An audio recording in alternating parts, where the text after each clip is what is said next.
Les statues Moai se dressent fièrement sur l'île de Pâques depuis des centaines d'années. À l'époque, les habitants ont fait d'énormes efforts pour sculpter ces figures grandioses. Et puis, ils ont soudainement arrêté. Pourquoi ? Essayons de percer ce mystère.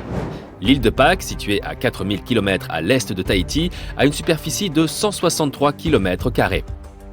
À ce jour, c'est l'une des îles les plus isolées du monde. Autrefois, elle était couverte de forêts, remplies de différentes espèces d'arbres et fougères. Mais lorsque les premiers humains sont arrivés sur l'île vers l'an 400, les forêts ont lentement commencé à disparaître. Et à partir de l'an 1250 environ, les statues Moai ont commencé à apparaître un peu partout. Les locaux les fabriquaient à partir de différents types de roches, cendres volcaniques compressées, basalte, trachyte et scories rouges. Comme il s'agit d'une île volcanique, ce sont tous les ingrédients que les créatures des statues utilisaient. Une fois que les bâtisseurs avaient terminé leur travail, ils recouvraient les statues de pierre ponce.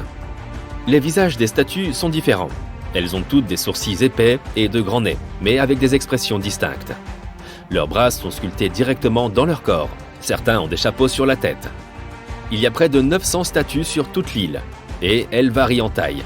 La hauteur moyenne est de 4 mètres, et les plus grandes atteignent 10 mètres de hauteur et pèsent jusqu'à 82 tonnes.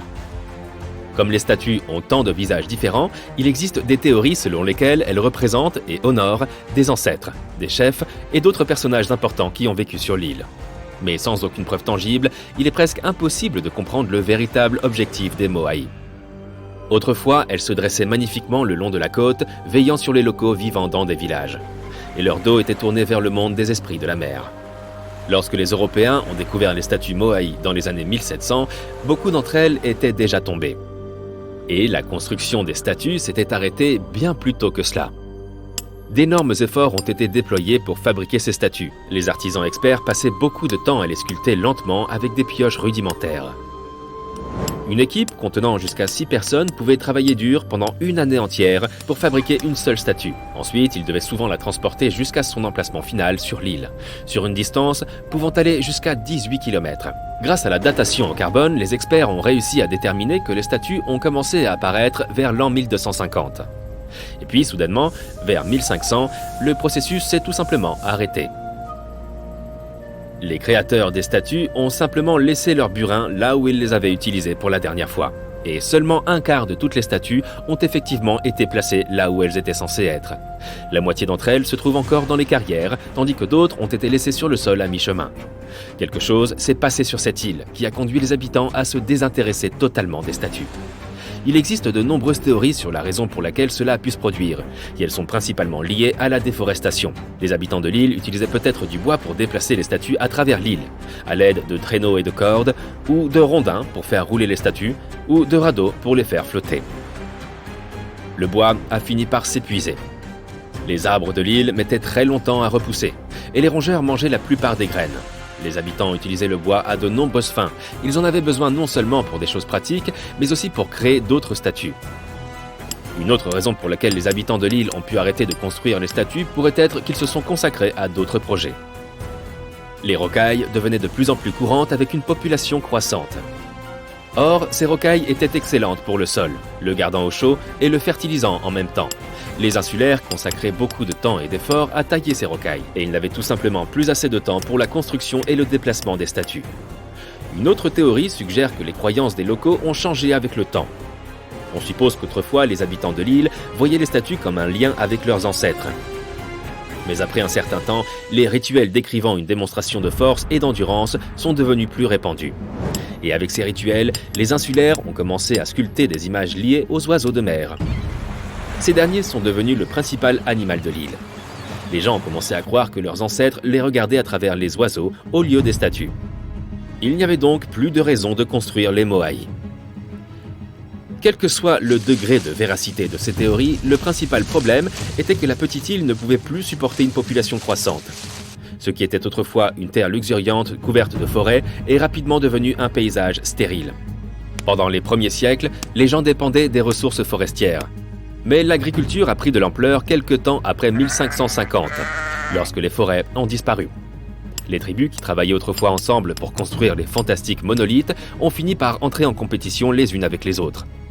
Dans cette lutte pour les terres et les ressources, les statues Moai ont été renversées car les gens voulaient réduire leur importance. Au cours des siècles suivants, toutes les statues ont été renversées, mais pas toujours délibérément.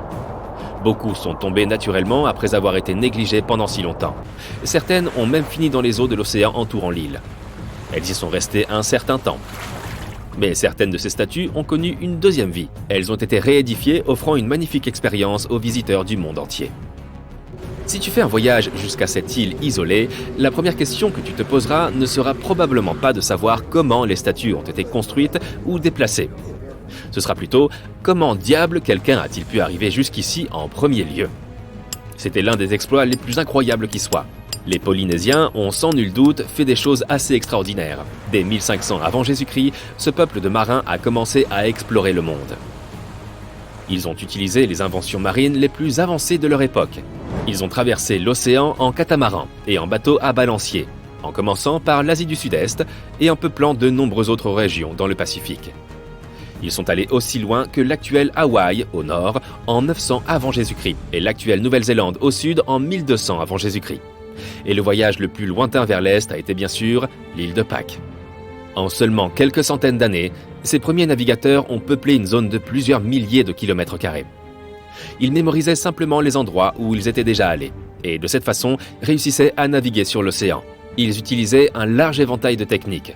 Ils observaient le ciel lorsqu'il se levait et se couchait, tandis que la nuit, les étoiles les aidaient.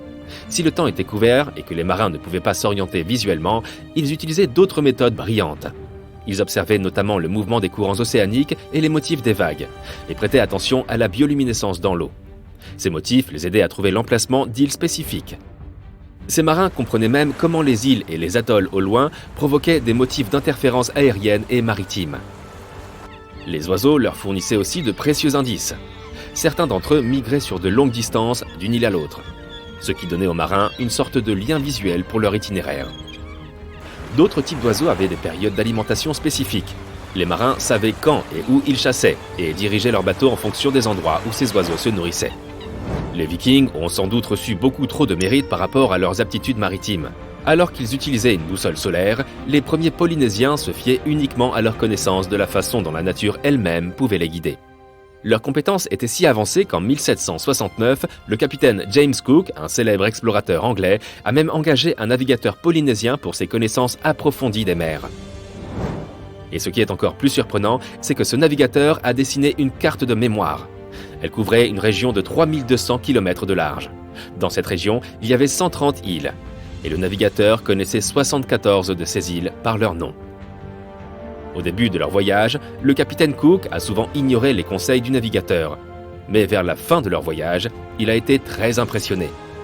Il a également reconnu les Polynésiens comme étant probablement le peuple le plus répandu sur Terre.